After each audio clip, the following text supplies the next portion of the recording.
The weather is lovely in the UK at the minute. It is thunderstorming. They just look so wet. It was destined to be a 5-star from the start.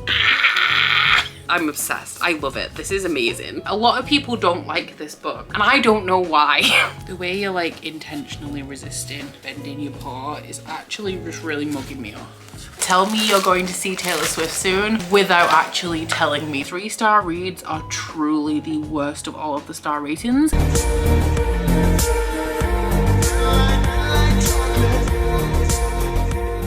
So I was going to be posting a Bookopoly vlog in June, but then I decided I wanted laser eye surgery. I booked the laser eye surgery, I cancelled the vlog, and then last week I cancelled the laser eye surgery. So I guess that means the vlog is back on. This is not my brightest idea, okay? Because I think I had 12 books that I put on my June TBR. 2 of them were just books that I wanted to read. I didn't have to get to them. And I've read 3 now. So that still leaves 7 books on my June TBR. So it would be in my best interest to just carry on as I've been doing, which is weekly vlogging. And you know what? I've actually been having a really good time doing that. It's been a long time since I've had such a long stretch of just standard weekly vlogs, and I've been having a blast, but I'm feeling ambitious for one, but also like I want to throw a wild card into my reading. So we're doing a Bookopoly vlog. If you guys are unfamiliar with these vlogs, I have done 2 now, and I will link them. Hopefully, I think I have a playlist that you guys can go ahead and check out, although it is not necessary that you watch any of the previous installments before you dive into this one. And this is a variation on a TBR game that I had called Bookopoly, where I use a Bookopoly board to pick the books that I'm going to read. I got commitment issues, had a lot of anxiety, we've changed it around, and we now do it in vlog format. So I'm very eager because it was supposed to be eye surgery day today. I've just cleared the entire day. It's a do nothing day. I am unapologetically and unguiltily, not guiltily, just vibing today, and I'm in a really big reading mood. And then my plan for tomorrow is to do reading sprints with my patrons all day. So I have quite a bit of reading time ahead of me, and I'm very eager to find out what I'm gonna read. So let's get into our first roll. Okay, so at the end of the last vlog, this romance space was the last prompt that we landed on. And let's see what this round of Bookopoly has in store for us. Roll number 1. A6.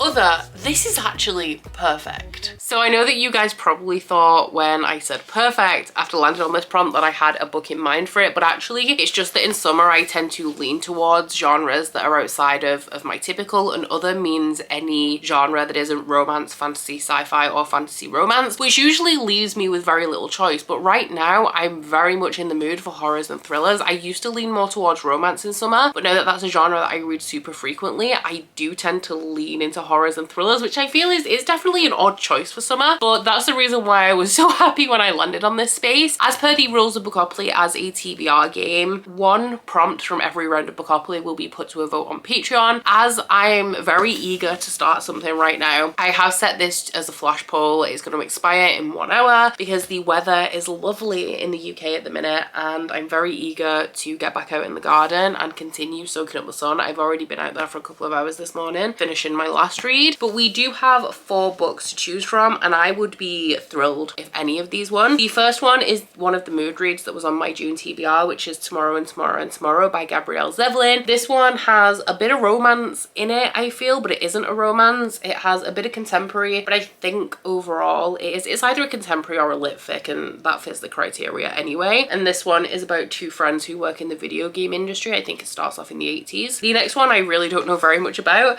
and that is The Last House on Needless Street by Catriona Ward. Literally all I can tell you about this is that it is a horror, and I think it's a standalone. We then have a new release that I pre-ordered, which is For You and Only You by Caroline Kepnes. This is the 4th book in the saga of Joe Goldberg, which is about a guy who works in a bookstore in New York, and he very quickly becomes infatuated with a girl that comes into his store and then starts to stalk her. And then the final one is an Illumicrate book that I've been really eager to read, and that is Portrait of a Thief by Grace D. Lee, and this one is a standalone story about a group of characters that are performing a series of heists on like museums and galleries. So I think that Tomorrow and Tomorrow and Tomorrow will be the one that wins this because it's pretty hyped, and also it was on a lot of people's best books of the year list last year. But I would actually be thrilled if either of these win, and I'm just really happy that it landed on Other because I've just been craving something a little bit different recently. It is time to check in on these poll results. I'm not sure how long it's been, but it's definitely been longer than an hour, so the poll should have ended now. And the first book that we're going to be reading for this Bookopoly vlog is Tomorrow and Tomorrow and Tomorrow by Gabrielle Zevin, which has won with 40% of the vote. We got 148 votes in total, which isn't too bad considering it was just like a quick 1 hour poll. But I'm very happy that this one has won. Like I said, I would have been happy with any of them, but this is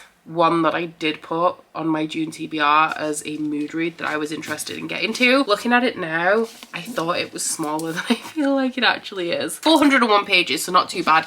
You know what? A 400 page book for me these days is a breeze. Like everything I've been reading recently is like 600 pages. So this one will be like a nice refreshing break. But this one I feel is going to make me cry, which is why I'm drawn to it, because I love to feel pain and heartbreak. It's about two people who meet in I think the 80s and they end up in the video game industry. It's about love, but it's not a romance, and I've seen a lot of people cry over it, so sign me the fuck up.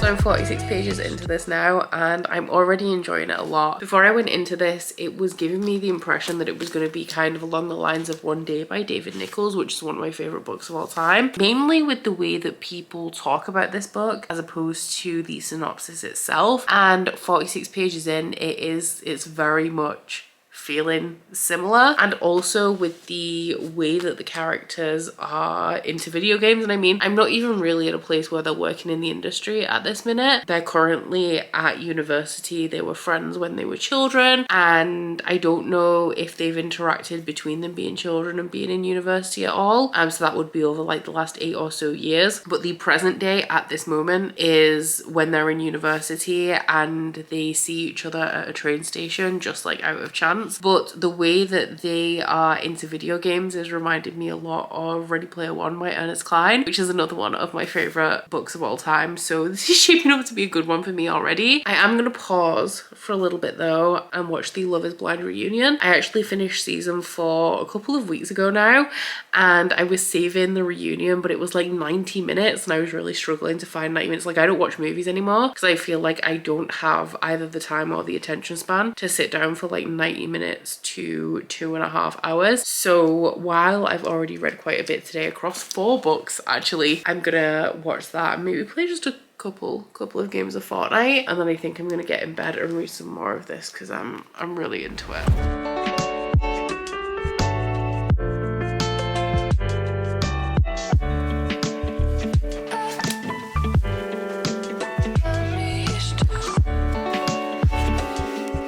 It's 7:30. I'm up and ready for the day pretty much. I just need to get dressed, but the joiner will be here at 8:30. That's when he normally arrives, and we're getting a new bedroom door today that matches this spare bedroom one and the one on the bathroom. He's also coming and replacing the window frame because it's just like old and warped and it has like gaps in it where it's letting air in. So he's going to replace that and then seal it all up. And he's also doing a like warped floorboard in the bathroom. So when all of that is done, we can get a plasterer in for this room and then finally actually decorate it. I also have a vet appointment with Brie at 10:30 just for her vaccines. And aside from that, I think I'm going to spend my day editing because with the joiner here, he'll obviously, oh, that was my alarm. He'll obviously be making like quite a bit of noise, so I might as well just get some work done because it's not going to be like a relaxing environment or anything. But I'm 204 pages into this and I am hoping to get quite a bit of this read today. I'm loving it, and the thing that I really love about picking up books that I don't typically read or from genres that I don't read a lot of is how much more compelling I find them, because I don't necessarily know what's going to happen, especially when it skews lit fic. Like, I know that this is going to be bittersweet, but I don't know why. I'm kind of following this And when people say like things are bittersweet, or when you see people crying at the end of the book, like you have a set of assumptions. Right now, I don't really know like how it's going to head in any of those directions that I'm assuming. I will say that this is a little bit triggering for me because it deals with a lot of difficult topics. There is talk of suicide in here, eating disorders, mental health issues, disability, and also like the medical side of that, and also cancer. And it is the disability and the cancer elements that I'm finding particularly triggering because I have medical anxiety. It's also rather descriptive when it comes to some of those medical aspects, and in some areas of the talk of suicide and just like death and grief, and it's just not shying away from detail. So I am struggling a little bit with my medical anxiety because that has, like, I used to love horror and like Saw. I watched I think the first 4 or 5 Saw films, loved them, and now that medical anxiety's crept in, I'm very sensitive to gore, like I'm quite squeamish. So I am finding like passages where it does talk about things like surgery, cancer, some of the elements of like suicide and death, I am finding to be a little bit difficult for me to read without my entire body like tingling. But I'm still loving it, and I'm just along for the ride really. So I'm gonna go and get dressed, sort Brie and Ham out, make myself a coffee, and read a little bit before the work day starts at 9. I just have a couple of bits to sort out as well and move around before the journey gets here. But yeah, I'll crack on with some editing throughout the day and we'll see where the day takes me in terms of reading.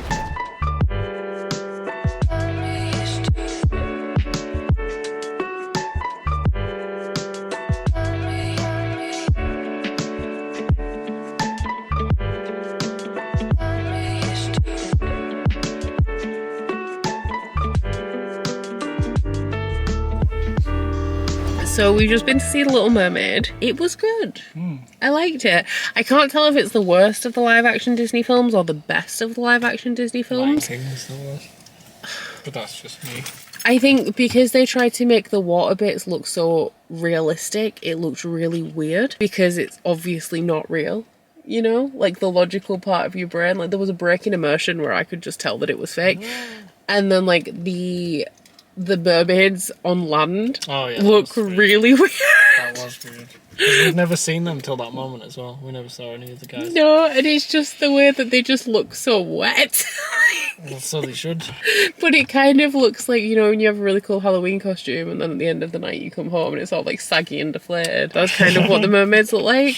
But like the bits in between, loved. Like the bits on land, really good. And especially because I'm not like the biggest Little Mermaid animated fan, just because like that's not the one that I was watching all the time when I was a kid. So I don't have the nostalgia for it. So I really liked that version. Halle Bailey was really good. I really like her voice as well. And Eric. He looked like Dandelion. I want to look up who he is because I feel like I've seen him in something before. But like, because I was never a Little Mermaid fan when I was a kid, I don't have the obsession with Prince Eric with Prince Eric that a lot of people my age do. But now I don't. You know, now I'm seeing it. The Flatshare. Flatshare. Who is he in I guess Flatshare? they're on the coast of Ishtar. Is he her awful ex-boyfriend in Flatshare? He's really best known for that. Right now. What? According to Wikipedia, he's best known. The Little Mermaid? Yeah. That makes sense. But then he's been in loads of other things since What's 2014. he called? Jonah Joaquin. King. Joaquin. King? Joaquin. Yes. King. Joaquin. Oh, no, he's a friend. He's Mo. That's it, yeah, he's that's what I recognise him in, because he's her friend in Flatshare. Mo. One of the Sounded only like characters in that I actually liked. He also sounded like the Get Sleepy guy. Oh, I didn't notice that. I don't like the voice of the Get Sleepy guy, even though I listen to him, like, pretty frequently. And when he sings, he sounds like Bastille. I don't know, I was digging it anyway. He can splash about in that water with his top open all day. When you said he was the second hottest Disney prince, I thought you meant the live action ones, and then when you said an animated one, I didn't want to be the guy to say, yeah, but he's animated. I'm sorry, but Flynn Rider is the hottest Disney They prince. definitely probably copy and pasted Tangled from The Little Mermaid, unless that's exclusively in the live action one. Yeah, and also the song that Sebastian sings, Under the Sea. Yeah. Or the song that Sebastian sings, Under the Sea, is I Just Can't Wait to Be King. Like Zazu and Sebastian are the same character. Oh, the Ursula song is also very Be Prepared, down to the fact that it's also red and fiery and well, Yeah. and that's not. Flynn Rider is the hottest Disney prince, followed by live action. Well, Prince. The girlies love Prince Eric, and I can't blame them. Like he's a good looking His dude. hair was perfect. He was top tier. And then number 3 is the Beast in beast form, and then like number 874 is the Beast in human form. He's not it. Now we come to the actual true exciting part of our evening, which is I can't. Big Asda. Where's the sign? Here it is. Which is actually one of my favourite places on Earth. So I'm gonna go see if they've got some biscuit tea, and I'll catch you when I finish a book, which won't be tonight. I thought it would be, but it will not.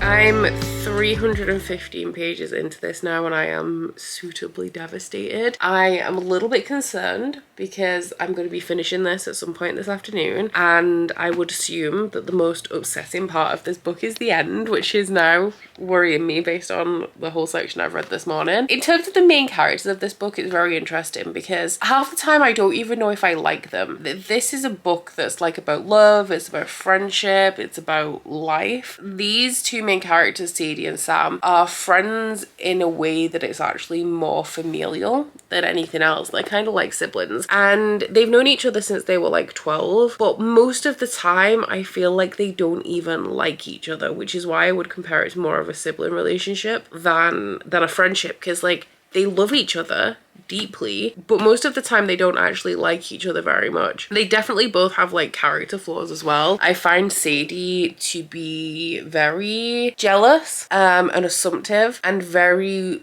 eager to blame her problems on other people. And on the flip side of that, I find that Sam can be quite emotionally cold and blunt in a way where he will say what he's thinking without regard to the people around him, and also he can be quite selfish. So reading from their perspectives all the time, like it's not like I wouldn't say I love these characters so much, even though I do like a lot of the side characters in this book, one in particular, but I didn't realize how connected I actually was to this book until I got to the chapter that I've just read. So yeah, I'm still very, very much enjoying it. Now with only like, what do I have, like 85 pages left? I still don't know where this is going, but I'm enjoying the poetry of the storytelling and like the recurring themes and the like actually named things in the book. Like, because we're talking about video games here, there's video games with titles that like I guess reflect elements of the story, and I'm liking that kind of like well thought out crafting of the actual writing and like storytelling of the book, if that makes any kind of sense. So all good things so far in terms of like I guess enjoyment and investment. Actual terrible things happening in the book right now. And am I gonna read all of this now? I feel like I could just sit here and read the rest of this, which is a nice feeling, but I also might procrastinate because I'm a little bit scared and I also want to get some baking done.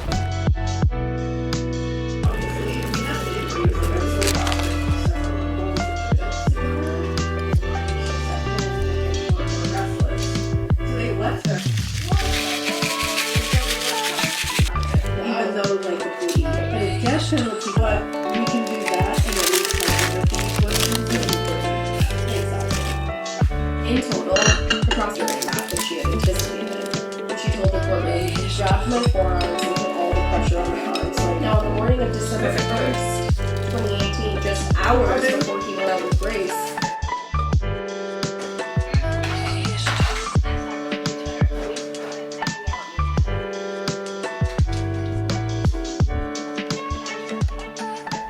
It's 11:30 and I just finished Tomorrow and Tomorrow and Tomorrow, and I loved it. It was an easy 5-star. It wasn't a perfect 5-star though, because it does for me very much fall into litfic, which is a genre that I very rarely read from because I do like an amount of plot in my books. And with literary fiction, you tend to find that they're more reliant on, I guess, like themes than a like typical narrative like plot structure, which this definitely is.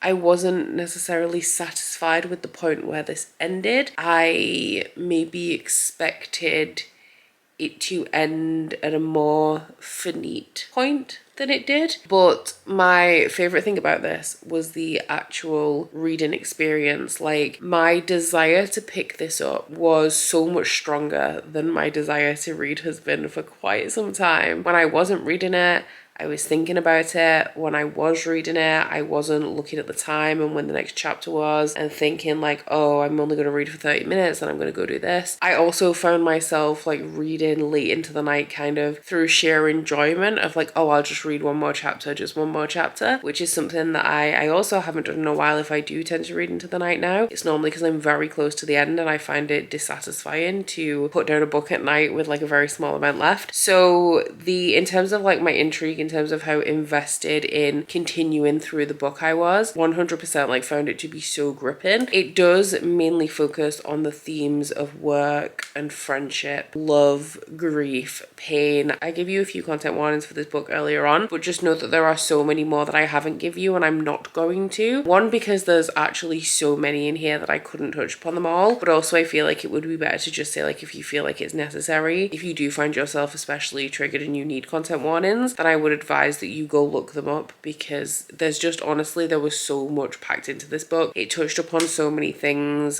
just like about life in general, and I feel like phases of life that we all kind of go through, things that we all inevitably will have to face at some point in our life. Like I said, there was like disability representation in here. It also has like, it touches upon quite a few like poignant world events between the years of like, I think it's like the mid-80s up until like 2010-ish. So it touches upon a lot of like poignant political topics and also events that happen like within that time span. So it has like, it truly has so much crammed into it. I didn't particularly like the characters, and something I felt that was confusing to me and not what I expected going in was like how at odds they were with each other for a lot of the time. I think of the two of them, Sadie is the one that frustrated me the most. I feel like she had a lot of main character energy, and I feel like she had a lot of assumptions and held a lot of grudges, and also was a little bit hypocritical throughout there. You can tell the mark of a good story, because like, you don't have to have likable characters, you don't have to like characters in a book at all when it's kind of makes a point of them being unlikable, especially, but it's the mark of a good story that I can say like, I thoroughly enjoyed this reading experience. I loved the book. I gave it 5 stars, and I actually didn't really like the main characters all that much, and it's not a book where like you're supposed to enjoy, like you're supposed to love to hate the characters. Like, you're not supposed to like revel in the characters being horrible to each other. That's just kind of like how the book unfolds. But yeah, I would definitely recommend it. It very much like, I 100% stand by what I said. Like, one of the reasons why I love this book so much is because it does very much feel like a prequel to Ready Player One. So before we get to the virtual reality Oasis, because a lot of Ready Player One is about the designers of the Oasis who were born in the, or like grew up in the 80s and were in like normal video game design before they moved on to like building virtual realities. There's also, I think, three game designers that created the Oasis in Ready Player One. So it very much felt like a contemporary prequel to Ready Player One in the style of One Day by David Nichols. So it was destined to be a 5-star from the start, and it did not disappoint. And also I had well, I didn't cry too much throughout this book. There was a couple of tears earlier on today. So I do actually really want to go to bed now, because it's 11:30, which is late for me. I'm a sleepy gal, but I can't resist. I can't go to bed without rolling. So let's see what roll number 2 has in store for us. The lighting in here is aggressively orange right now, so apologies, because the white balance I know is not going to be doing the most. But this is the prompt that we landed on, and my scope for roll number 2 is all the way up to here. Now I am happy, I think, with any prompt that we land on. This one is awkward because it takes everything out of my control, but there's nothing coming up that's scaring me apart from this. And the only reason this is scaring me is because I know that these are outdated.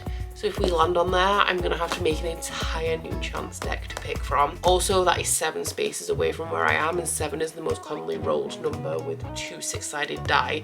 So that one could be a problem. Anything else would be great. So with that in mind, let's see what roll number 2 is gonna be. It's, oh damn. 2, 3, 4, 5, 6, 6, 7, 8, 9, 10, 11.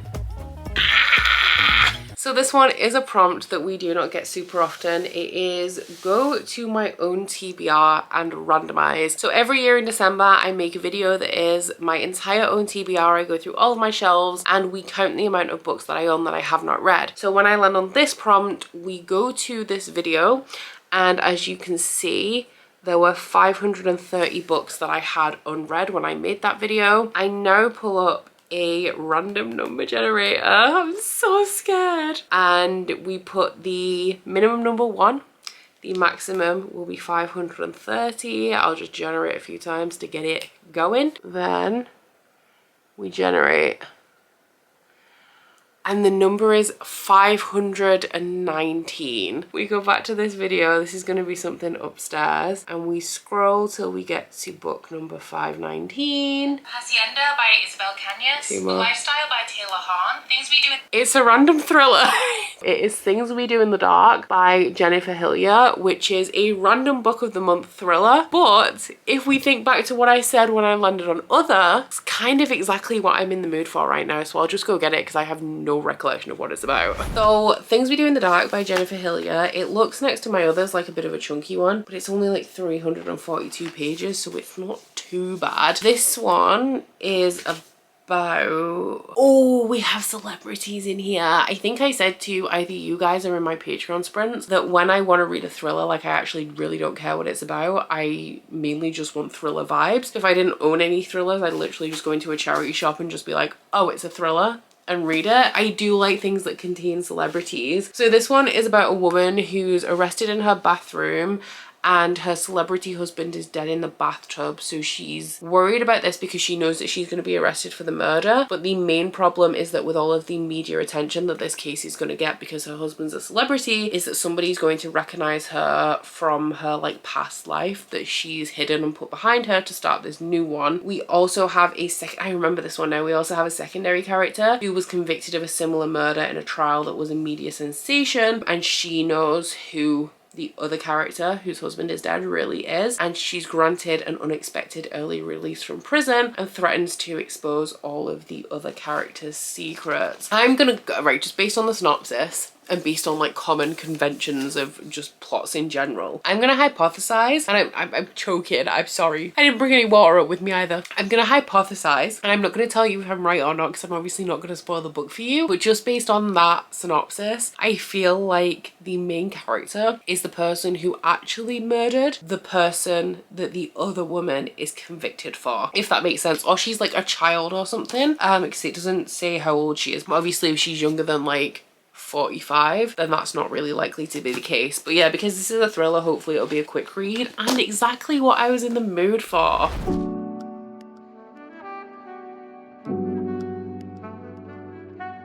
Some of the booktube staples. TBRs, wrap-ups, hauls, unhauls, all of the normal things that make booktube turn on a daily basis.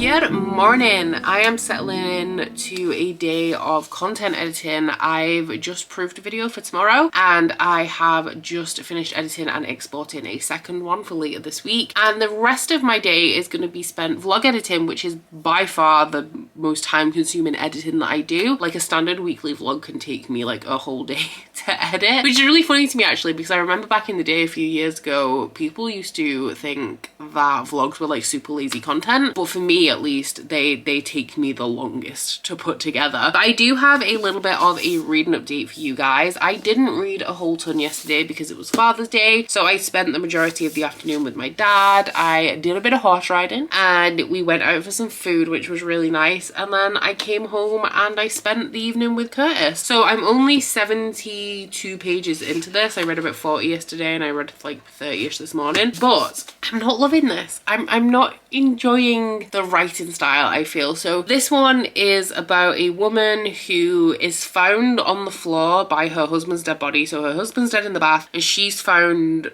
asleep or like unconscious on the floor with a razor in her hand, and this guy's like a old comedian. It's kind of like, it's an age gap relationship. He's like 68 and famous, she's like 39 I think, and wants to remain in obscurity because of things that have happened in her past. But the guy's assistant comes in and finds them and starts screaming that she's a murderer, and she gets arrested and is being charged for his murder, but she says that she didn't do it. So the reason why I'm not loving this right now is that I feel like all of the information is being conveyed by the character through her in a monologue, talking about the history of their relationship, alluding to having things like hidden in the past, talking about how her husband was retired and has suddenly kind of gone back into fame and why that's bad for her because she doesn't want the spotlight because of the things that are hidden in her past. And I feel because of how it's all just being kind of told by the main character very simply, it has no atmosphere for me, and that's something that for me at least is quite important in a thriller. I was very much thinking of DNF in this book very early in, but I wanted to give it the benefit of the doubt. It's difficult with thrillers as well because I feel like the end is the key part of a thriller, because you could have a mediocre thriller with an amazing twist and that twist would like elevate it a little bit if it was like so well done. So I don't want to judge a thriller too soon, but I was very close to DNFing, so that might be a conclusion that I come to at some point. I'd like to, I guess, get to like maybe around 150,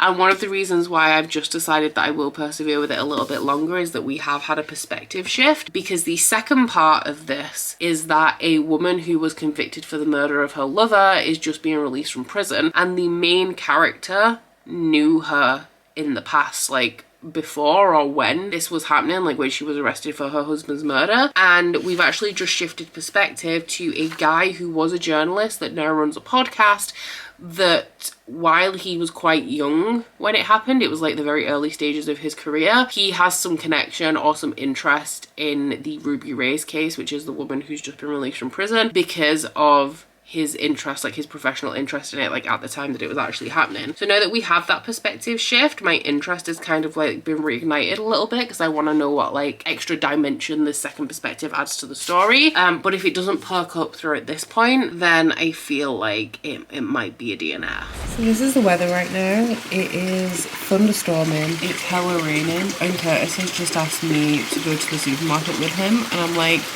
how do you say no politely? Like, look,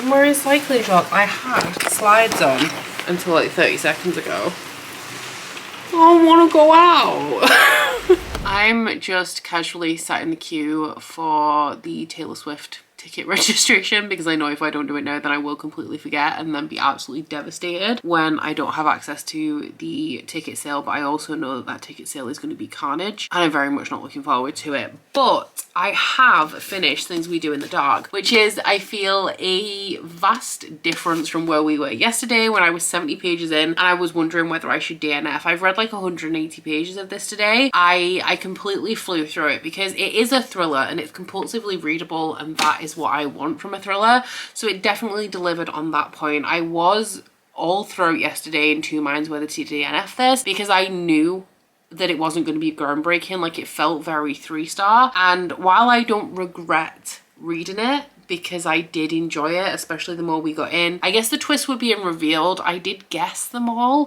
so I would say that it is a little bit predictable, but I enjoyed the revelations, because with a thriller, like, it being predictable isn't always bad. I am always slightly disappointed because I always want a thriller to blow me away, but realistically, like, I know that it's not going to the majority of the time. But there is also, if you do predict the twist, you get that little bit of satisfaction when you kind of figure out you were right. So it's not necessarily a bad thing that it was predictable, but it was better than I expected it to be based on the beginning. Now, something that was continuous throughout this was the lack of atmosphere. I felt like the dialogue felt very forced, and I was under no illusion that this was a book. Like, you know, sometimes you read a book and you're in it and the whole world like falls away, and then sometimes you read a book and you're very aware you're reading a book. I was very aware that I was reading a book throughout my time reading Things We Do in the Dark. So yeah, I feel like it was very much lacking in atmosphere, which is a shame, because like I want my thrillers to have me a little bit on edge. Now, I'm going to give you a list of content warnings, but rest assured, if you need a refresh and you have this book, they are printed in the beginning. But we have murder, child abuse, sexual violence, suicide, mental health, addiction, racism, body shaming, and misogyny. This dealt with a lot of shit, and this definitely went darker than I expected it to. I don't know why, because going into this I was very much like not really expecting anything, because as we mentioned, like I don't do a great deal of research in my thrillers, but this went to some dark places. And you know what, actually I like really fucked up books, so I think that could contribute to the fact that I actually kind of enjoyed this by the end. I do think that this has a lot of similarities to another thriller that I potentially gave 3 stars to and didn't love, which was Good Me Bad Me by Ali Land. That book also has like toxic parental relationships and a murder thrown in there as well. I think it's about a girl whose mother has been arrested for murdering somebody, and it's like, does the apple fall far from the tree? Is this girl like her mother, or is she just like a child and a victim? Like I said, I didn't love it, but I do see a lot of similarities there. It is kind of late now that I've done my workout and showered. It is 9:10, so I don't know how much reading I'm going to get done for the rest of tonight. But regardless, we know that I cannot go to sleep without picking my next read. So let's see. Oh, the lighting's going to be terrible again, but let's see what Bookopoly has in store for me for roll number 3. So we finished over here. I have stuck a post-it note over this one because this one was 30 before 30 and that video doesn't exist now. So if we do land on this, I've changed it to anticipated releases. I need to do like a professional cover over of this square. But our third prompt is going to be, oh no, we have our first double, but that is a 6. And the prompt is fantasy. So this has actually worked out really well because I have a pre-order from Goldsboro here that was in my unboxing pile, but it is a book that I'm due to be buddy reading with Aaron, and she has the book out from the library, so it's kind of time sensitive that we get to it within the month of June. So I'm actually really glad that fantasy came up because, spoiler alert, I already have books that I'm currently reading alongside the books that I'm reading here, just like dipping in and out of. I really did not want to add another one to the pile, so thank you to the Bookopoly gods. But I do think it swings and roundabouts, isn't it? Because like, yes, she gave me what I wanted, but she gave it with a double, so we're now adding an extra book to this vlog. So I think I'm going to try and keep that in mind during the next rolls, and maybe pick some shorter reads, or at least one shorter read. Because this one, I actually don't know how long this is, but I don't expect it being a particularly quick one. And this is The Battle Drum by Sarah L. Arifi. This one is the sequel to, why can I never remember the name of it? I really liked it and I gave it 4 stars. I know that they sent an email, yeah, saying that the book is difficult to get out of the sleeve. Is it no, the blood oh my god, what is it? She is gorgeous. Oh. That's the actual cover of, is it the US copy has that on it? It's number 955 out of 1,000. The Final Strife. There we go. But this one is, or The Final Strife is one of the best books that I read from the Goldsboro subscription that I had for a while. So I'm actually really grateful for the subscription for that. So this is book 2 in an adult fantasy trilogy that centers around the color of blood. So the city, like the societal system, is based on the color of your blood. You have reds at the top, blues in the middle, and I think, is it translucent blooded people are right at the bottom. The translucent blood perspective is the least prominent in the first book, and we are mainly following the red and blue blooded characters who, why does this not have a synopsis on? It's been a while, I don't remember anyone's name. Scylla? Is the other one called Honor maybe? Yes, Scylla and Honor. So we're mainly following Scylla and Honor. One is a red and one is a blue, and about 20 years before this series starts, there is a rebellion that swaps a bunch of blue and red blooded children, because the blue are kind of like the working class to like peasant class, with the translucent blooded people being even below that. So the rebellion swaps a group of blue-blooded and red-blooded children with the idea of raising the red-blooded children amongst the blue bloods to show them what hardships are faced by the classes that are lower than reds. The reason they do this is because every so often in this world there is a tournament where the winners become rulers of the country. So the end game is to raise these red-blooded children amongst the blue bloods and enter them into this tournament where they can become the leaders of society and end up like changing the society for the better for everyone. So our 2 main characters, Scylla and Honor, are a red blood that was raised amongst the blues, one of these children that was swapped, and also a blue blood who has been raised amongst the red and was never, because a lot of the blue-blooded children that were hidden amongst the Reds were like executed or disposed of or like sent away. And this one in particular has not been, because it would be a big scandal due to who that person is like in the society. So I'm very excited to get back into this, although I am a little bit hazy on the details. And it's not as long as I thought it was. It's only 421 pages. I expected this to be a little bit thicker. I don't remember how big the final strife was, but I thought it was maybe closer to 500, but that could once again be my memory failing me. I really loved the depth of the world building in here. It's also sapphic, and I liked where the plot went. It had a very classic fantasy first book structure where we have the plot line of the tournament that formed the structure of the first book, but also with enough going on to give like some intrigue at the end that makes you want to pick up like the sequels. The only thing that I didn't love about this is that it did have a little bit of fat phobia, which did come off as very, very weird. Like, it was really odd. I will see if I can link like my vlog where I read it, because I go into like specific examples, but just the way that it was in this book, it was weird. It wasn't like characters being fat phobic, it was like fat phobic comments embedded in like inner monologues and stuff, or just like the description of the text. And it was a little bit weird. So hopefully that doesn't continue into this book, because I think that this has potential to be a 5-star, providing that it like builds on everything in book 1, but without that element of fat phobia.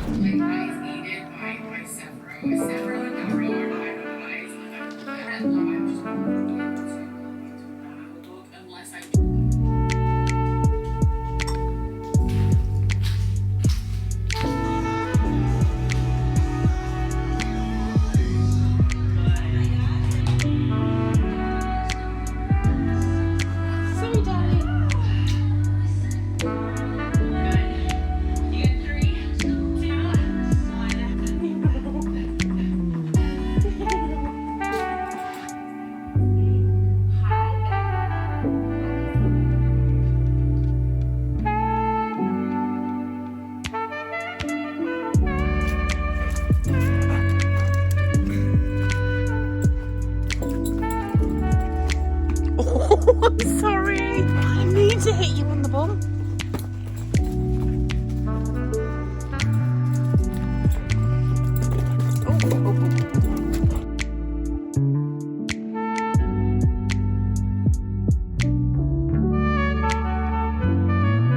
So I just got something really cool in the mail. I've actually had quite a few cool things in the mail today, but one of them was my June Patreon bookmark, which I can't show you, but I can show you this. I did try to do an unboxing, but Brie started tearing up the box in the background. I was losing my patience. It wasn't a vibe, but here we are, take 2. This is something that I wanted for my birthday. It was released at the end of March, but by the time it rolled around to my birthday, it was out of stock everywhere. So this is actually a gift from Ashley, and she back ordered this, which is why it's only just arrived, but it is the Buffy the Vampire Slayer tarot deck. And I've just noticed that this is actually illustrated by Carl James Mountford, who I know illustrates a lot of children's book covers. I think he does the Pumpkin and Stubbs ones, maybe. But as you all know, you can't not know, even if you don't know what Buffy is, you can't not know that I am a massive fan of Buffy at this point. So I've been really excited about this deck. The art that I've seen is stunning, and I wanted a tarot deck for a while, and I don't want to get super into tarot. I just want to dip my toes into tarot, you know? And it's so hard. Like, I can't make a decision anyway, but it's so hard to pick a pretty deck and be like, this is the deck that I want. But this made it so easy, just because if nothing else,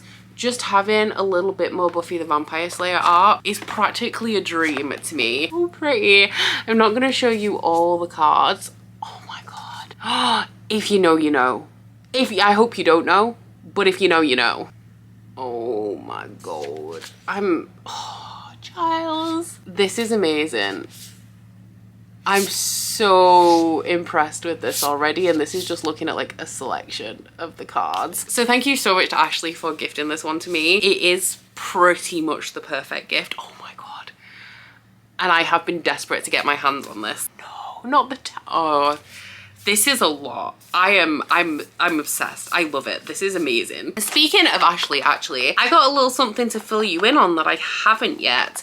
And if you guys have been following over the last like 6-7 months, you will know that there is a group trip happening later this year in September, where myself and so far 11 other individuals, 12 including Curtis, are going to be going to Rome and Florence. And due to the success of that trip and also the success of Ashley's trip to Croatia, we are now going to be teaming up to put together a trip to Thailand happening in February 2024. Something that was really important to us when we put this trip together is that it was considerably more affordable than Rome and Croatia are, because with them being in Europe, they are quite pricey. So Thailand is like over $1,000 cheaper than the trip to Rome is, and it is all built around food. Like, it is a food tour of Bangkok and Chiang Mai, and I am so excited. There's a whole bunch of things on there. It's like a really cram-packed itinerary, but you have like a floating market tour. There's like a tuk-tuk street food tour, one of the night markets, although I can't remember whether it's in Bangkok or Chiang Mai. There's an optional trip to a village that like specializes in making tea. I'm pretty sure there's a cooking class on there, and literally a whole host of other stuff. It's 8 days happening at the beginning of February, and I am so hyped. I've never been to Asia before. This is going to be my furthest trip that I've been away from home. It's like a 12-hour flight for us. As somebody who loves food, like the thing that I enjoy when I go on vacation is eating. Like, I love eating. I do really like Thai food as well, but Thai food is, because I live kind of in a town, but like in the countryside, Thai food is not a cuisine that's like easy to get hold of. So I'm so excited to go to Thailand and experience like authentic Thai food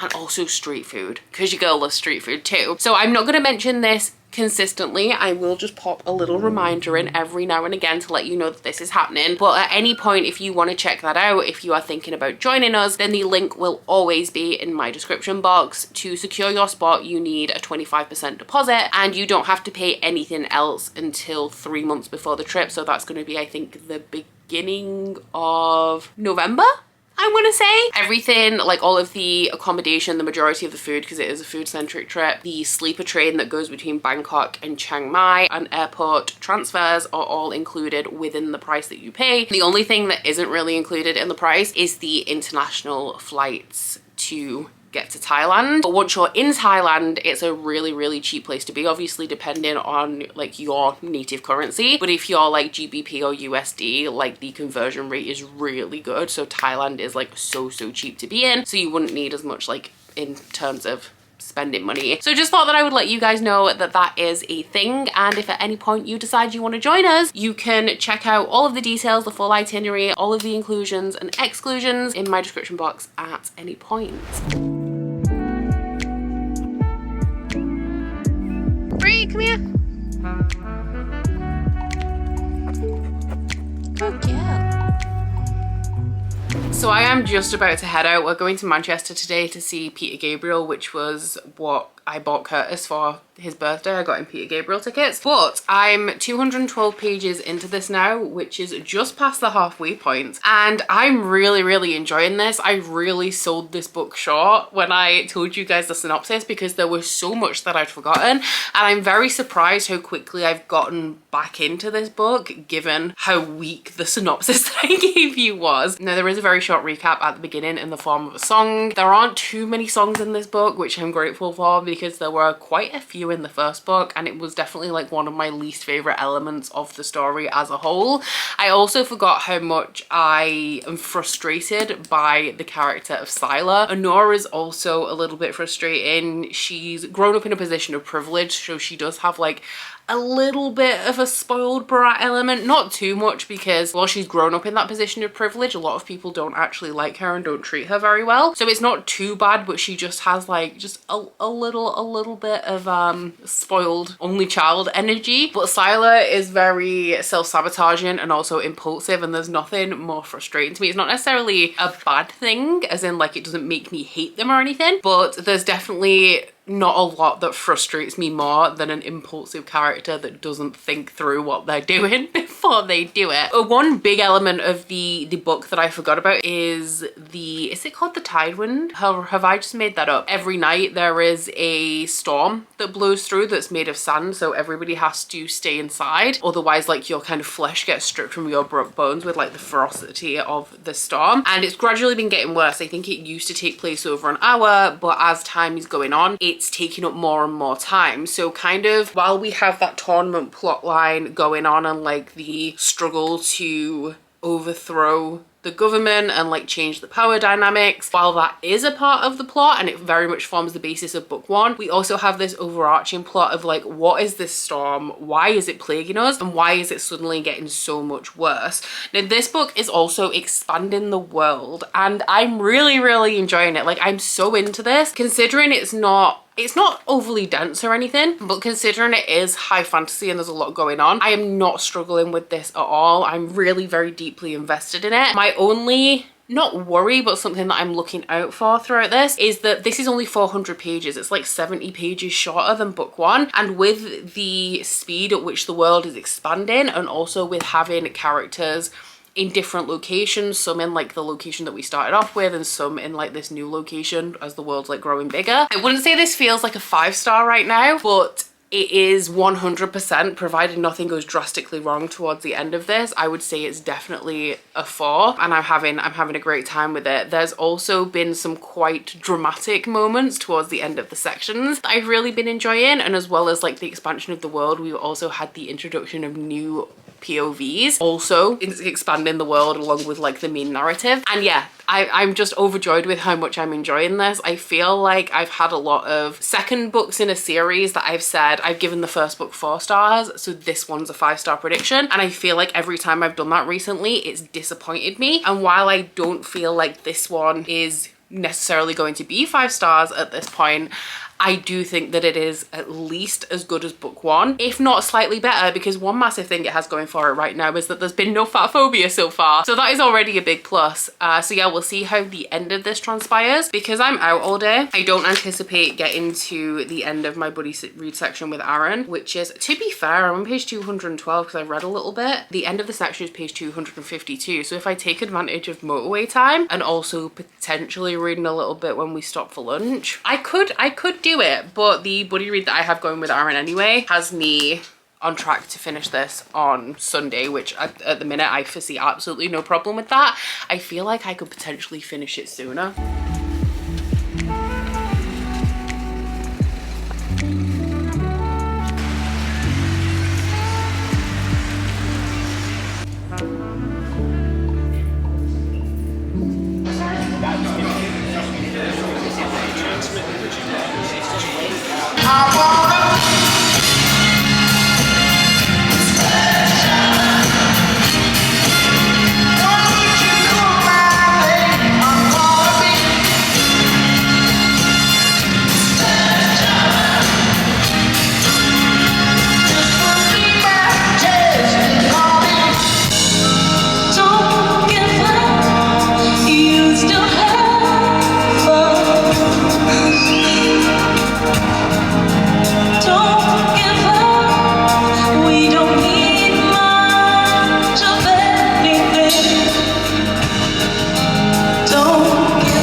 This weekend, but I haven't read a lot in the battle drum. So I've just done a 24-hour readathon with my patrons, which I have vlogged separately. I've just done 30 minutes of Pilates, a 10-minute neck stretch because everything was sore. I've had a shower and we're back to the battle drum, which I'm really excited about because I've been really enjoying this. I do kind of want to finish it tonight. It is kind of late though. It's like, I think about 9:30, and I have about 110 pages left.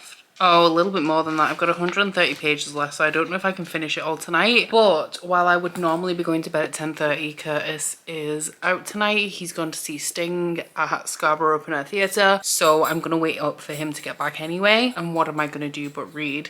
I need to get back to Aaron as well and see how far she is in the book, because obviously we're buddy reading it, but I'm really enjoying this one. I know one of the last messages I had from Aaron was asking how I was feeling about it, because she isn't feeling any like real fire for the series, whereas I feel like I'm so much more invested in it after this one. Like, I feel, I've already said to you guys, like, I feel like this is what I want from a sequel. Like, I keep wanting a strong follow-up to a good first book in a series, and I'm not getting it, and I feel like this is that. So I'm having a great time with it, and I'm really eager to get back to it. It was actually hard not to read it over the last like 24 hours. So hopefully I just sink right in and blast through the end of this book. And because the world's expanded so much, like, I don't know what the end game of this is going to be. Like, I know what the problem is that we're trying to resolve, but I don't know how far we're going to expand this world to get to that resolution.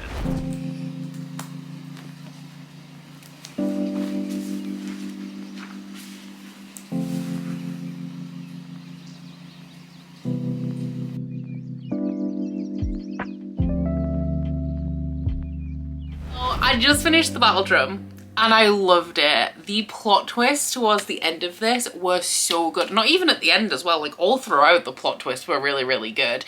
I feel like Sarah El-Arifi has a very, very good mix of laying groundwork and plot points and sprinkling like crumbs of the plot around for you to start putting things together yourself and like building your own theories, but also providing plot twists that do shock you, that you can't assemble until she is assembling them for you for the reveal. And that combination just like really kept me absorbed in this book. I actually don't particularly like the two main characters of this book. One of them is very impulsive and very rash, and one of them is kind of spoiled and too trusting and very naive. But this is still one of the best like new fantasy series that I've read in a while. I did give this one 4 stars. It's not a perfect 5, and I think that is because I don't have that emotional investment in this series. My one kind of criticism, my only real criticism of this book, is that I feel while some of the plot points and some of the events of this book were solid, I didn't feel anything for them. I feel like there could have been more development to give me an emotional attachment to them to make this book a little bit more impactful. But then also that's just me, somebody who needs to be, well, I don't need to be, but my 5-star reads are ones that like punch me in the gut, and this one didn't punch me in the gut. But I love the world building. The plot is so complex and expansive without feeling like it's too much. We have multiple perspectives in here, and apart from some things I feel could have done with a tiny bit more development, I feel like everything's balanced really, really well. There was no fat phobia in this one, which was my main criticism of the first book. And finally, it's taken so long for me to find a sequel that actually builds upon the groundwork that is laid in book 1 and doesn't kind of just like lag and burn the series to the ground for me and kill any interest that I had in it. So I'm so excited for the 3rd book in this series. I know if you go on Goodreads and look up the author, she does have a Fae book that is on there, like with no cover or release date or anything. And I'm glad, like, this is the series I feel that I'm most glad of the Goldsboro subscription for. There's this and the Amanda Foodie and Christine Lynn Herman one, I feel are my 2 biggest takeaways from that subscription. Although I do actually have another sequel from Goldsboro of a Goldsboro subscription book that I did enjoy. With so many new releases and me having so many books, I gotta say I'm really lazy about going out off my own back and reading synopses and finding like what I'm going to be interested in and looking them up and looking at reviews. I kind of just read anything that's put into my hands these days, and I don't go looking for things that I want to read. So without the subscription, I don't think I would have found this anytime soon. So I need to check in with Aaron, let her know my final thoughts on that book. I also will be, I'm going for lunch now actually, I'm going to make some food, but when I get back I have a lot of videos to edit this week. But before any of that, you know that we're going to roll for our new prompt, because I have absolutely no chill ever. So I'm pretty sure that this was the fantasy prompt that we landed on. Roll number 4 is a 3. Oh wow, okay. And that is another fantasy. I really was not expecting that. That one really threw me, and I feel of all the prompts on the Bookopoly board, fantasy would be the one that you would expect to throw me the least, but I really struggled with this one. But when we rolled the double last time, I did say that I was going to try and get at least 1 short read in the like rest of the picks for however long this round of Bookopoly goes on. I mean, hopefully we're at the halfway point now. Fingers crossed. That's all I'm gonna say. But because I did say that due to that double I did want to get a shorter read in, I have decided to go with Children of the Whales Volume 12 by Abby Umeda. Now I kept looking at this and then being like, no, I don't want to read it. But this is a manga series. It's a fantasy manga series that I really liked when it started, and the longer it's taken me to read it, the more volumes I read in this series, the less I'm now enjoying enjoying it. And not too long ago, I did pick up 3 volumes. I got 10, 11 and 12 on a 3 for 2 offer. And after reading volume 10 and 11, I kind of said like, I might DNF this series at this point, but I do own volume 12, so I will be reading volume 12. My reluctance to pick this up is, I feel like, attests to the fact that like I maybe should be DNFing this series. I also feel like I'm a little bit reluctant to read this because after I've read this volume, I need to make a decision about whether I am going to be continuing on with this series. So, and you know me, I will do anything to avoid making a decision, which is how Bookopoly was created in the first place. But if you guys don't know what this one is a older teen, I think the rating is, fantasy manga series that is set on the Mud Whale, which is an island that floats along on the Sea of Sand. Our main character is Chikuro, who is the archivist on the Mud Whale, so he kind of records all of the happenings through his lifetime, and they are an isolated community. They don't know anything about the wider world. There is a magic system that kills people. If you can control magic, you have a much shorter lifespan, and the elders are comprised of the people who don't control magic, as they have like a normal length lifespan, and the whole world is kind of thrown open one day when they are out scouting for supplies on an island that they pass by, and they find a girl who is the first human that they've ever seen that isn't from their community, and this forces them to ask some questions that they've never thought of asking before, and in turn they receive some answers that they don't quite like the sound of. I think through reading this series I've discovered that I don't love long form series in any format. It's why I don't get on with a lot of paranormal romance, because they tend to be shorter books and there's like 12 of them. I thought it was just paranormal because I don't love paranormal as a genre regardless, but I do think it's like long episodic series in general. It's just not a format that I particularly get on with. So we'll see how this one goes anyway. I'll probably dip in and out of it throughout the day. I'll definitely have this one done today and I'll be coming back to check in with you guys, but just based on my reluctance to even pick this up, I do feel like this series is going to be a DNF for me, which is sad because I've invested so much time. I mean, I know it doesn't take me time to read, like a long time to read one volume, but I've still invested a lot in this series to now be up to volume 12. So I finished Children of the Whales volume 12, and I don't actually have very much to say about it, unfortunately. When I was reading this, kind of accepting that this is potentially the last volume in this series I was going to read, there was moments and like elements of it where I was like, I really loved this at the beginning of the series, and at this point I just don't care. And I don't know whether it's the series, like I don't know whether people who have read this entire series would kind of agree with me and be like, yeah, plot points like are dragging on a little bit too long, it's not as engaging as it was. But realistically, I think it's more likely that it's me and that I just don't like series that have so many very short installments regardless of the format or the genre. I still adore the art in here. I think it is absolutely gorgeous, and I just wish, because going through and seeing all of those things that I used to enjoy, it kind of made me sad, because it was like I wish that I still enjoyed them, and I could have maybe just grown out of this series, which is perfectly fine. It's fine that I kind of don't want to continue this, but I need to accept that it's fine and DNF it. I was just saying actually in a video that I've edited today, which I think is my best books of the year so far, I need to learn when to stop reading things that are going to be mediocre to me. So like the 3-star reads where I'm reading them and I'm like, this is absolutely fine, but I know that it's never going to be more than fine. I need to learn when to put those down, because my time at the end of the day is finite, and I need to be channeling that energy into things that are giving me like really good feelings that I'm feeling really excited about. So yeah, I think I have marked it as a DNF on my series spreadsheet, but I feel like I need time to come to terms with this decision. I did give it 3 stars because it was fine. At the end of the day, I do think it's more of an issue with me having grown bored with this series than the series itself, but I'm glad that I finally come to that decision. This is actually going to clear a lot of space on my manga shelf and hauling these, which also is going to hurt. At least the decision has been made now, because I struggle the most with making the decision. Once the decision has been made, I kind of like I come to terms with it quite quickly. So I guess that means it's time to roll for our 5th prompt of this video. Okay, so moving away from fantasy now. We probably won't land on fantasy again for the rest of the game. Actually, I don't want to say that though in case I jinx it. So roll number 5, I think we're on, is 10. 3, 4, 5, 6, 7, 8, 9, 10. Science fiction.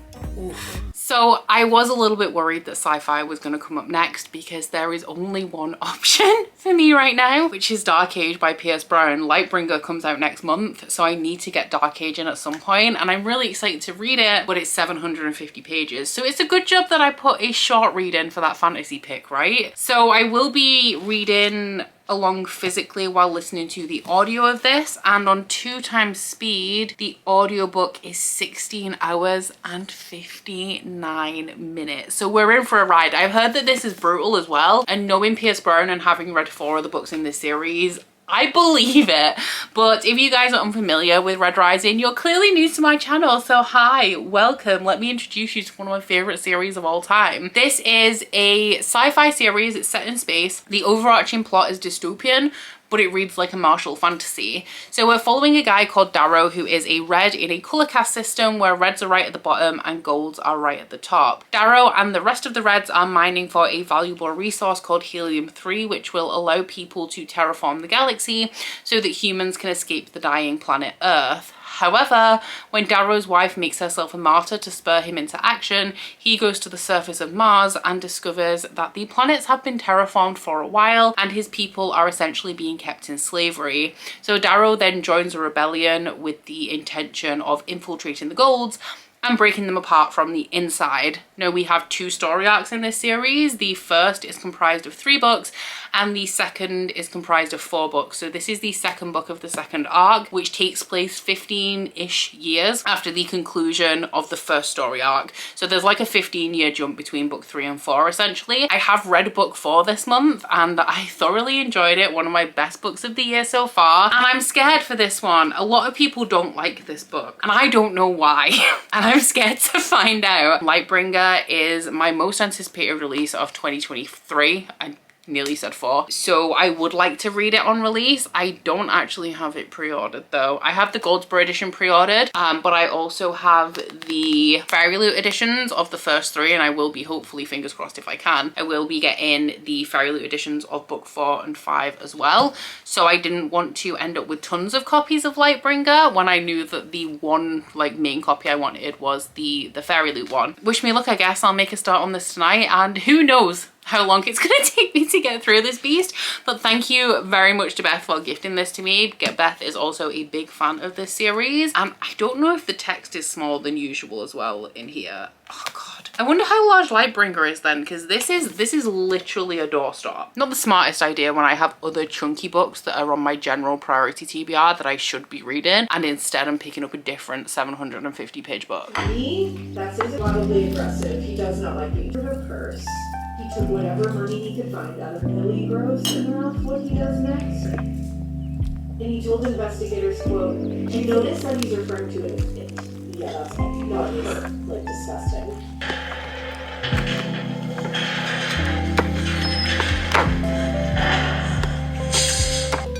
Wait, is this not about me? Is she one of the humans? Is that what kind is from?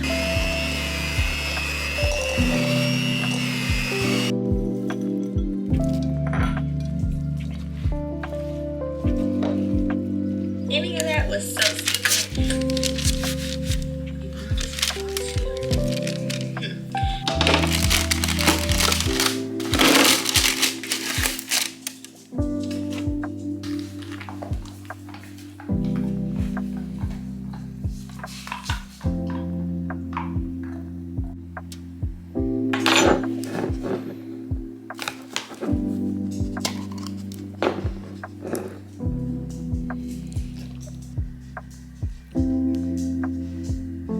Good morning. I'm feeling quite stressy today because Brie is going in to be spayed in about an hour. We're gonna have to leave in like the next 20 minutes. This is the first time that she's ever had any, like, I guess proper, any really medical procedure, because aside from that all she's had is like vaccines and eye drops and things like that. So I'm a little bit nervous. Not feeling my best today, and I feel like that's only going to pick up throughout the day, like as we drop her off, and like I'm waiting to get the call that like we can come pick her up. So I don't know what I'm doing with my day at the minute. I don't know if we're gonna stay out for the majority of the day and then just pick her up kind of like on the way home, or whether I'm gonna come back and get some work done. We have a HelloFresh coming right in the middle of the day as well that we kind of need to be in for because we don't have like a safe place location for leaving things. I have made some progress in Dark Age, not as much as I would have liked to, because I had a pipe dream of finishing this before the end of the month, which is in like 2 days. Don't think it's happening. This book has the audacity to have 35 pages before page 1. Like in Roman numerals, we count up to page 35 and then we get to page 1, which is obscene. I feel robbed and cheated because I told you guys that this book was 750 pages. It's actually 785. It's closer to 800 pages. It's rough right now. I can't lie. Where am I up to? Because I've just listened to an extra chapter. I'm on page 110 and this is, like I said, it's multi-perspective and we do have more perspectives introduced in here, which is exciting. But at the minute, it's just flip-flopping between 2 perspectives and each one represents like a different side of this war, and I don't like that I'm getting both perspectives, because when I read Iron Gold not long ago, I was talking about how Darrow like inspires such loyalty. That is being challenged throughout this second story arc, but also because I'm getting the opposite side, I'm like, I don't know where I stand in this war. Obviously behind Darrow, but just the fact that there is that other perspective makes me feel like this is also like I don't know what the outcome's gonna be. Like, am I on the wrong side? Is Darrow's side the wrong side? I don't know right now. But it is like difficult to read because of the, I guess, brutality of Pierce Brosnan's books in general, but because we are getting both sides of this war. And I feel like a core theme throughout the second story arc is the destabilization of Darrow, where we paint him in more of a, not as a mortal, but it like shakes your loyalty in him. I feel like that's really what we're trying to do here. We're trying to see that he is not infallible, that he's not immortal, that he does make mistakes, that he's necessarily not standing on the right side anymore. So I mean, it's rough to read, and I feel a lot of inner turmoil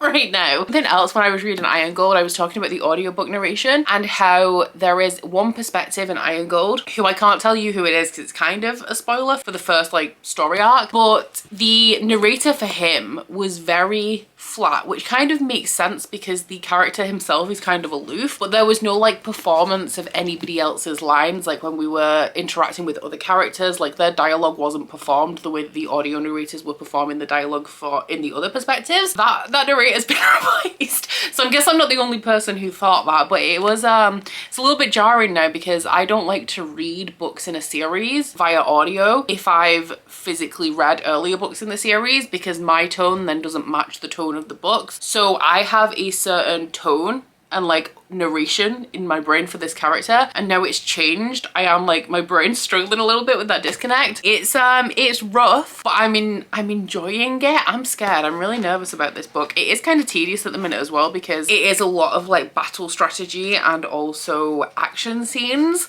so which we all know is not exactly my favorite. I'm assuming that this is going to wrap up by the end of part 1, which I think is around page 150, so I don't have too much left of this. I have noticed as well reading Iron Gold and Dark Age that, and I don't know whether it's just because my memory's shaky since because it's been like nearly 2 years or about 2 years since I read Morningstar, but these 2 books seem like they are a little bit more dense than the first 3 were. And like I said, my memory could be shaky. They could have always been dense, but I do feel like there is a lot more politics, battle strategy, like technical language for like spaceships and space weapons, and also a very intricate and extended character list.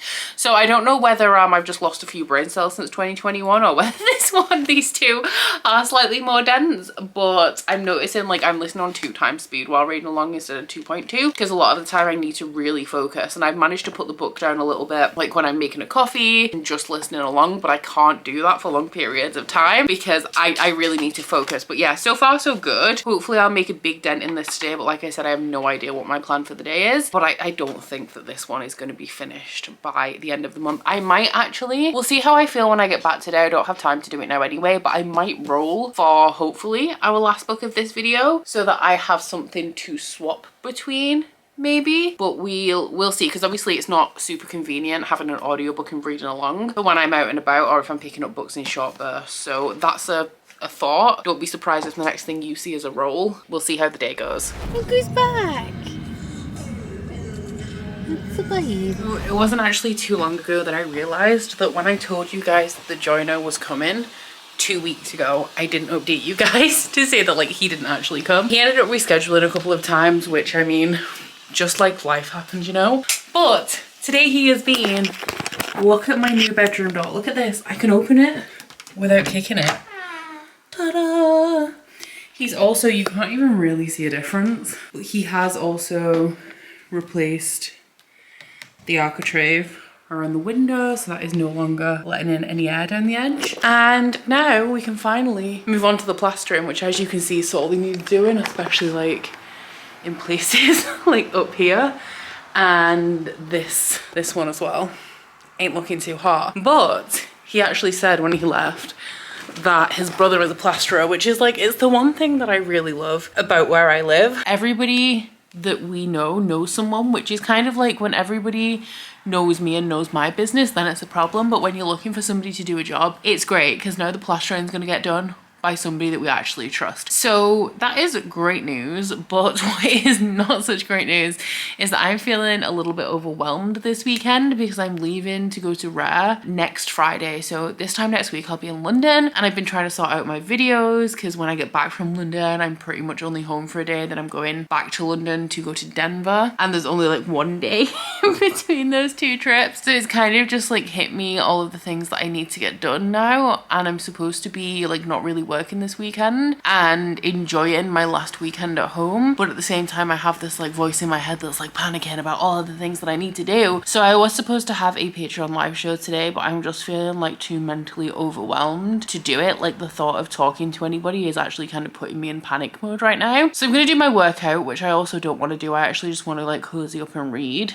but I feel like it will be good for me. So I'm gonna do that, and then I'm gonna cozy up and read. In terms of reading, I'm like 380, I think, pages into Dark Age right now, and it is so brutal. It is so brutal, it is so graphic. Content warnings for like gore, murder, sexual assault, kidnapping, mutilation, torture, graphic, like gory injuries, and it's a lot, and I'm scared because I know a lot of people think that this book is really dark. I mean, it's called Dark Age for a reason, and I know that like one of the reasons I think why people don't like it so much is because it's so brutal. So the more like the closer I get to the end, the more scared I get, because like obviously a lot of intense stuff has happened in general, and I don't know whether like that's what people mean, just like, oh, it's a little bit too intense, or whether something devastating happens at the end. Also, I found out through a reel on Instagram that Pierce Brown has said that the most emotional death he's ever written is in Lightbringer. So I don't want to read that either anymore. But in like, aside from being scared of the book, I'm really, really loving it. I did sprints last night with my patrons and I got through like a big chunk. Everything is kind of, like I said when I was reading Iron Gold not long ago, how like dramatic things were happening, but they weren't super twisty because it was more like we were in the setup stages there. And that's one of the reasons why like Iron Gold isn't amongst my favorite in the series, because we were setting up the second story arc. Now I'm in the second story arc, so I'm getting all of that drama, and I'm like constantly shocked and I'm constantly scared. So I'm in a little bit of turmoil in general because all of this stuff's happening in my book, but I'm also having a great time. So I'm gonna go do a 30-minute 90s workout with Camila, a Peloton ride. I'm gonna shower, and then I'm going to get some reading done and hopefully have an early night. I do want to get up early tomorrow, and I want to do a little bit of editing because nothing really exciting is going to happen throughout the bulk of tomorrow anyway, because we have a vet appointment with Brie at 12:15 for a bandage change on her paw, and also it's like her post-op check to check her spay thing, which like it's fine, like all of her incision sites and stuff look fine. It's just the bandaging of the toe, because like paw bandages always come off, especially when you have a bouncy dog like a Labrador. I'm hoping to finish Dark Age this weekend, mainly because I do want to take advantage of this time that I have off and have like a bit of a cozy reading one. But I also remembered that I don't have travel insurance when I go to Colorado, so I need to sort that out. And I also need to order a suitcase before I go to Rare and see if there's any paperbacks that I need to order to take with me. There's a lot going on in this old brain of mine, and I need to do some organization. But right now, I'm just gonna go blow off some steam. Inhale, you welcome everything that you already are. That is all you need, babe. Bend your paw. Did. The way you're like intentionally resisting bending your paw is actually just really mugging me off.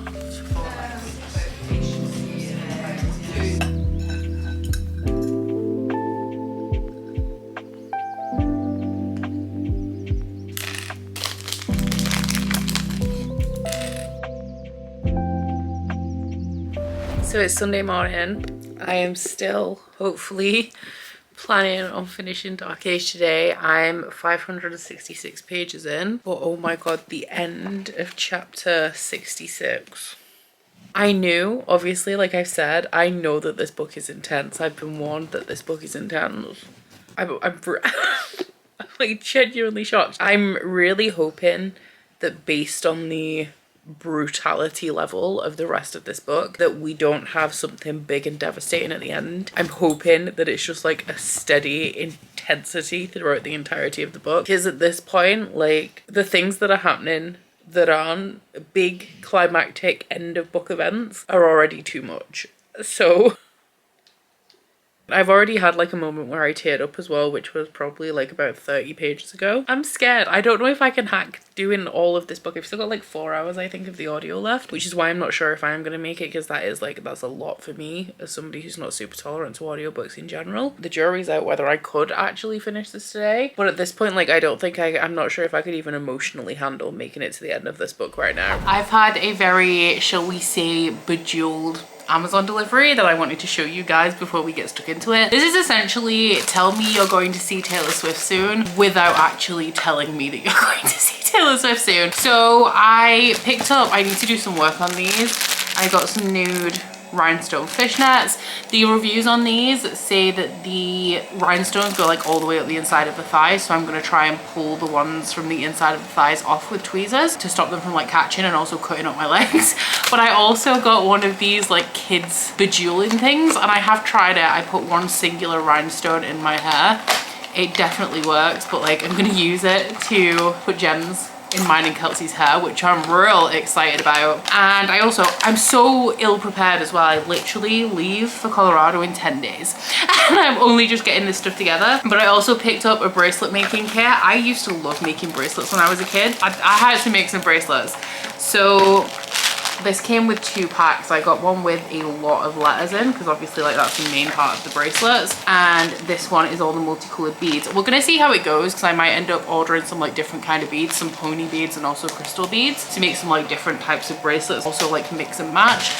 But this is what we're starting with. So I still have some of my book left. I've got like 125 pages. Still aiming to finish it tonight. It's like 2 hours and a bit of the audio left. But Curtis is going to start playing The Last of Us, which is a game that I've already played like years ago. Probably like 2017, I think I played it. And I love watching other people play games. He has more interest in it now that he's seen the show. So I'm going to watch him play that while I make some bracelets. I think I'm going to start by making my favorite song from each album with beads that are like color coded to match the album cover, and then we'll see like what I've got left after that.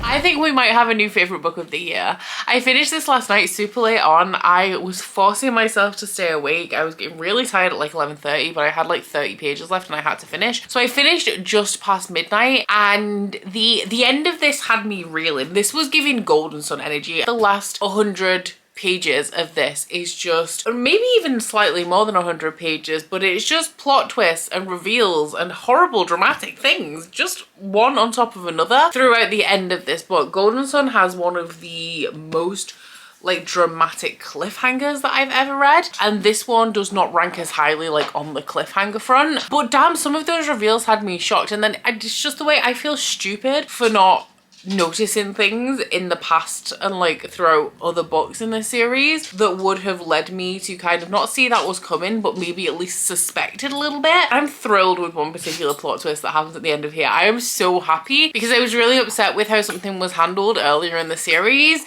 and Oh my god, I love this series so much. I'm so excited for Lightbringer, which I can't believe I have to wait 3 weeks for. That one's slightly shorter than this one. I think it's 700 pages, but damn am I gonna tear through it the same way that I've torn through this. And it's been a long time since I've just blasted through a 785 page book in 6 days. So I'm real proud of this one. And I feel like with Iron Gold, it was really good and I really loved it, but it wasn't this level. And I was exactly right when I said I feel it's just because it's setting up a new story arc, so it's not as impactful, it's not as dramatic, it's not as twisty, because it is a lot of setup. And I was 100% right, because this one was like, even though it is a slow burn throughout the beginning just because of how long this book is, like I've lived an entire life reading this book, and this one is the one that's delivering all of the twists and the drama that I love Pierce Brown for. And I shed a tear throughout this book. I feel like not where you would expect someone to shed a tear, but a tear was shed. So 5 out of 5 stars, absolutely phenomenal. So hyped for Lightbringer, but I am scared, of course, because now we know there's going to be 7 books in this series.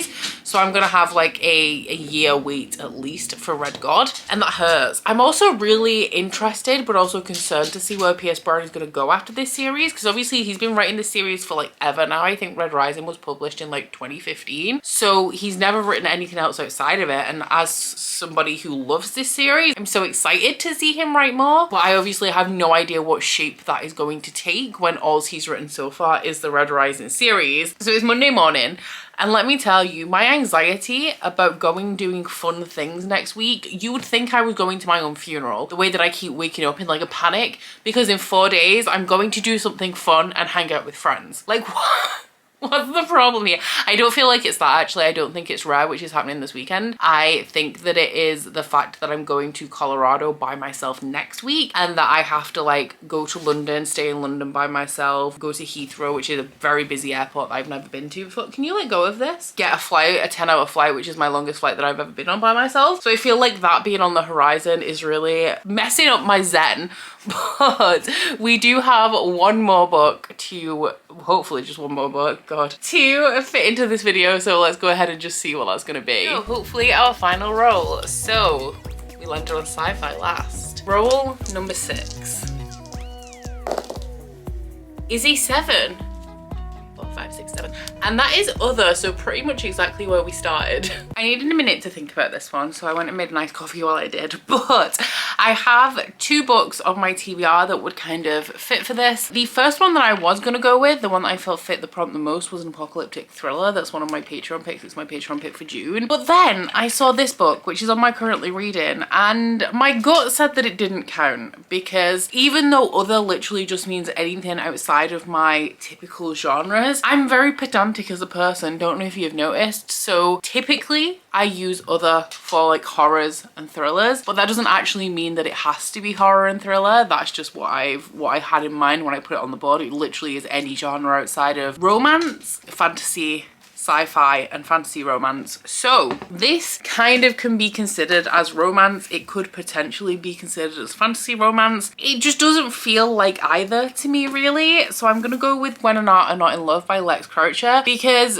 when I started this, when I went into this, you guys will know that I didn't know whether Gwen and Art were actually gonna end up being in love. Now that I'm halfway through this, I don't think that is the case, because Arthur, I'm 99% sure is gay, which means that Gwen is never going to be the girl for him. This also has potentially a historical element, depending on whether you consider the Knights of the Round Table and King Arthur to be historical or fantastical. But if I had to give this, because if you go on Goodreads, this is listed as romance as like the top genre, which is what I kind of, when I'm stuck about something, I do tend to go on Goodreads just to, if I can't make a decision, to make the decision for me. And it does say it's romance, but I would say it's a queer contemporary, and contemporary is one of the genres that is outside romance, fantasy, romance, sci-fi, and fantasy that is open to be used for this prompt. So we're gonna go with it. So this one is a queer contemporary that is following Gwen and Art, who are not Guinevere and Arthur, but they are in Camelot, and also Arthur is descended from King Arthur. Although Gwen isn't Guinevere, she's Gwendolyn. The legend of King Arthur, Merlin, Knights of the Round Table do all exist in this world, world, but far enough back in time that none of the characters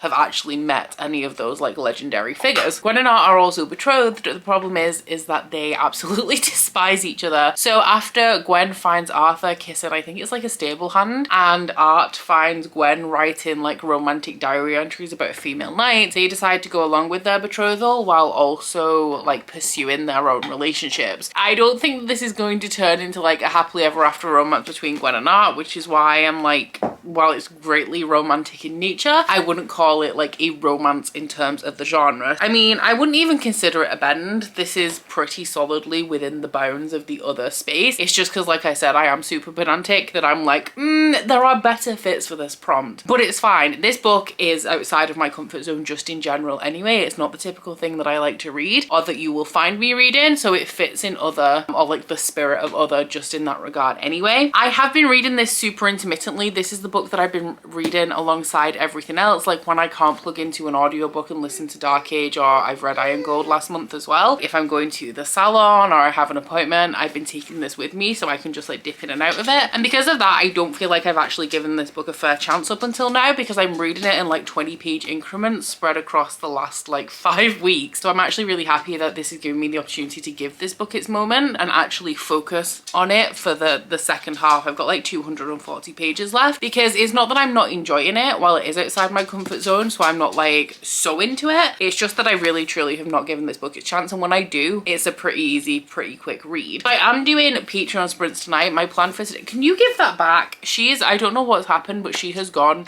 like back into stealing cushions like hard. Like, it is her passion at this point. I'm doing Patreon sprints tonight, so hopefully I'll get through a big chunk of this with it being a quick read this evening. But up until then, I feel like I'm panicking about all of the videos I have to make and have scheduled before I go away. But realistically, I'm going to, this is my plan, I'm going to edit 2 today and edit this vlog up to date, which is, it's nearly up to date already, so that's not too much of a task. And then tomorrow I'm going to film 2 videos and edit 2 videos, and I'm done.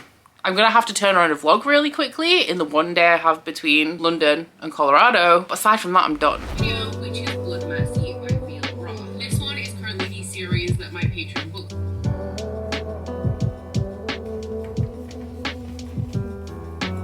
70, full of like ideas and like righteous anger, to where he is at the start of the second story arc.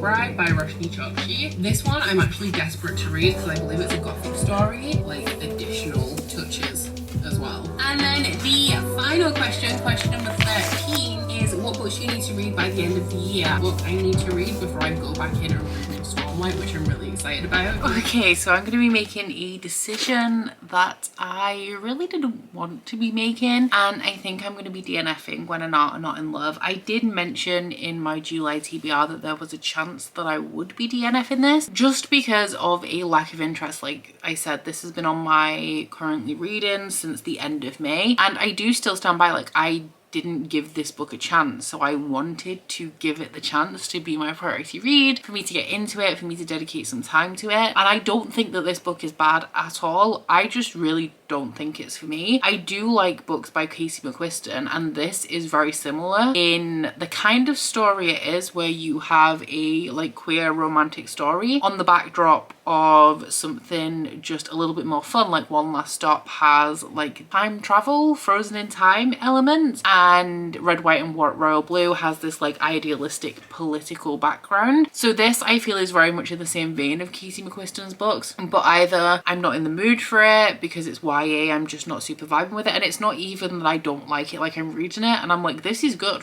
It's a good book, but I just have like absolutely no interest in it, which is really sad, because especially with me being able to see that I feel like it is good but still not enjoying it, it's sad that I feel like I need to put this one down. But I did say in, I think it was my best books of the year video, that's something I really want to do, and I actually did an Instagram poll on this at some point. I think it was when I was reading Things We Do in the Dark actually. If you think a book is going to be a 3-star and only a 3-star, like you're 95% sure that it will not exceed a 3-star rating, would you DNF that book? I was very surprised because normally everybody advocates for DNFing, like if you're not enjoying the book then put it down, but I was very surprised because the results of that poll were overwhelmingly like I would finish it. But for me, I feel like 3-star reads are truly the worst of all of the star ratings because I don't even have anything bad to say about them. They're not even providing good content because I can't even rant about them. It's just I read this book and it was fine and I probably won't remember anything about it in a couple of months. It's very rare that a 3-star read stands out to me in any way. So I personally, I did end up finishing the book and I did actually think the end was worth it of Things We Do in the Dark. It was still a 3-star. So aside from the fact that I had a good time when I was reading it, was there any point me reading it? Some people would argue yes, because I had a good time while reading it. And I feel like this is a topic that we could debate for hours, and I also feel like it very much depends what mood you're in. But I feel like for me, I have so many books and so many books I want to get to. I don't know whether 3-star reads are worth my time. I'm looking for 4s and 5s. I don't know if 3s are worth my time, but then I'm robbing myself of just the enjoyment of a thriller. Because a lot of thrillers are 3 stars for me, but I enjoy the ride and the vibes and the atmosphere and the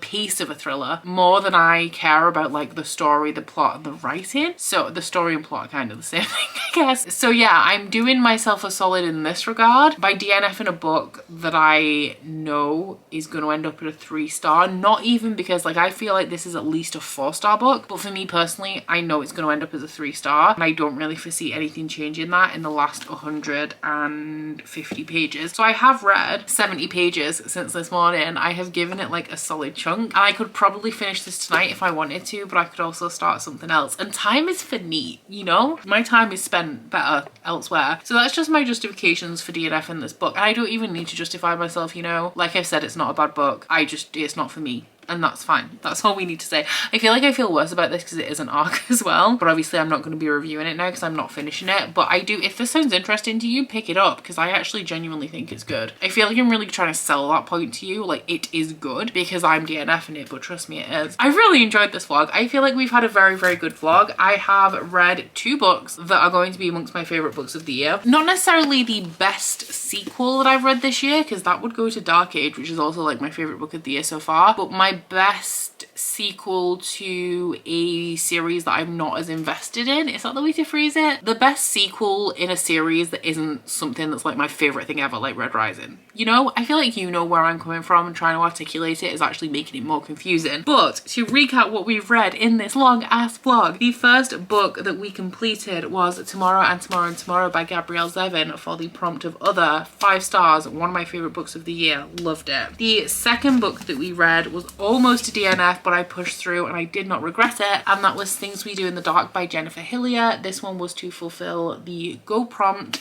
and was randomly selected. The next one was our top tier sequel, which is The Battle Drum by Sarah El-Arifi. I can't believe that I feel like I've just finished this and I've read both of these and like 70 pages of Good and Not in Love since. Like, what is time? Truly. But this one was for the fantasy prompt and I'm so happy with that book. I really enjoyed that book. Sometimes 4-star reads are the most memorable to me because 5 stars I feel I love so much that I just babble incoherently about them. 4 stars, like I have things to say and they're memorable because the things that I didn't love make them stand out a little bit more because I remember that I didn't like elements of them. And also, like with Dark Age, I was in such a frenzy when I was reading it because I was on edge that like the points won't cement themselves in my brain as well until I reread, as like The Battle Drum did. Anyway, we had another fantasy for roll number 4, which was Children of the Whales volume 12, another 3-star read and a big one because, you know, we decided to DNF the series with this one, which was rough. And then our 5th roll was Sci-Fi and I couldn't help it. I had to go for the 785 page behemoth that was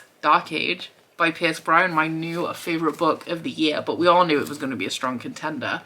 And then finally, sadly a DNF, but not a bad book, for the prompt of Other once again, because Bookopoly does tend to come full circle like that. We have Gwen and Are Not in Love by Lex Croucher, which would have been a very solid 3-star read for me and a 4-star read for a lot of other people. I feel like this is very much in the vein of a queer contemporary romance, even though I noticed, actually I said this earlier, that it's queer contemporary romance. That would be what I classed it as. It wouldn't, because it's absolutely not contemporary, but it has those vibes. If you're a contemporary, like a queer YA contemporary reader, you'll enjoy this. I don't read a lot of YA contemporary at all, so not necessarily for me. I feel like I've missed my window on that one, truly. That is a monster stack of books, and I know that I didn't finish this one. I wanted, because that makes it look just so much more impressive, you know. So yeah, that was this month's Bookopoly vlog. A little bit of a surprise one, because like I said, I did scrap this video, but we brought it back last minute, and I'm so glad that I did. Something that I love about this is because I have so many book clubs and stuff going on, I don't often get to not even mood read, but like just randomly have a book thrown into my TBR. Like this absolutely wouldn't have been read for probably a long time if it wasn't for Bookopoly. Tomorrow and Tomorrow and Tomorrow was high on my TBR, but also a little bit of a wild card, and I really wanted to get to Dark Age, but would I have found time? Probably not if left to my own devices. So I do hope you've enjoyed this Bookopoly vlog. I really enjoy doing these. The next time that I'm going to be able to bring you one, potentially, like I'm not going to tell you that it's definitely happening, but I may be able to bring you a new installment in a couple of months. So if you are interested, do stay tuned for that. Please let me know down in the comments if you enjoyed this video. But aside from that, guys, I do hope you've enjoyed this vlog. If you've made it this far, it is truly a feature length. Next month we're going to be doing a little bit of a event vlog, because I'm going to Rare, and that will be pretty much the focus of the next vlog. So I'll be meeting some romance authors and probably reading some romance books.